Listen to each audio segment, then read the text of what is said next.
என்னோட வாழ்க்கையில நடந்த சோதனைகளை கடந்து சாதனை படைக்கணும் அப்படின்னு இசையமைப்பாளர் அனிருத் சொல்லியிருக்காரு. சமீபத்தில் நடந்த IIFA உற்சவ விழாவில் பெஸ்ட் மியூசிக் டைரக்டர் அவார்டு நம்ம அனிருத்துக்கு கிடைச்சிருக்கு. மாரி படத்துக்காக அவர் இந்த அவார்டை வாங்குறாரு. விழா மேடையில் அவர் பேசும்போது, இந்த மேடையில நிறைய பேசணும், சில நாட்களாகவே நிறைய சோதனைகள் வந்துட்டு இருக்கு, ஆனா அந்த சோதனைகளை கடந்தாதான் என்னால சாதனை படைக்க முடியும். இந்த அவார்டை எனக்கு சூஸ் பண்ணதுக்காக IIFA மற்றும் என்னோட ஃபேன்ஸ் அனைவருக்கும் என்னோட நன்றியை தெரிவிச்சுக்கிறேன். முதல் முறையா இந்த அவார்டை நான் என்னோட வீட்டுக்கு கொண்டு போறேன். இது எனக்கு ரொம்ப மகிழ்ச்சியை அப்படின்னு அனிருத் சொல்லியிருக்கிறார். சமீபத்துல பீப் பாடலோட பிரச்சனையில அனிருத்தோட பேர் சிக்கி சின்ன பின்னமா ஆயிருச்சு. இதனால படுவேகமா இவரோட மார்க்கெட் குறைஞ்சு இப்ப வீழ்ச்சிக்கே போயிருச்சு. இவர் கைவசம் இருந்த படங்கள் எல்லாம் வேறு இசையமைப்பாளர்கள் கரங்களுக்கு போய்கிட்டு இருந்துச்சு. இதைத்தான் அனிருத் சோதனைகளை கடந்து சாதனை படைக்கணும் அப்படின்னு மறைமுகமா சொல்லியிருக்காரு. இப்போ தன் மீது உள்ள களங்கத்தை துடைக்கிற வகையில வேலண்டைன்ஸ் டே அன்னைக்கு பெண்களோட பெருமையை எடுத்து கூறுற ஒரு ஆல்பம் ஒன்னு வெளியிட போறாராம். மேலும் அஜித்தின் அடுத்த படத்திலும் அனிருத் தான் ஒப்பந்தம் செஞ்சிருக்காங்களாம். இதனால பழையபடி அனிருத் மீண்டு வர்ற காலம் ரொம்ப தூரத்துல இல்ல அப்படின்னு அவங்களோட ஃபேன்ஸ் ரொம்பவே ஹாப்பியா இருக்காங்க.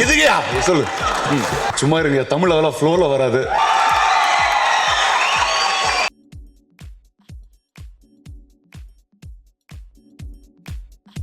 For more latest cinema updates, subscribe Funnet.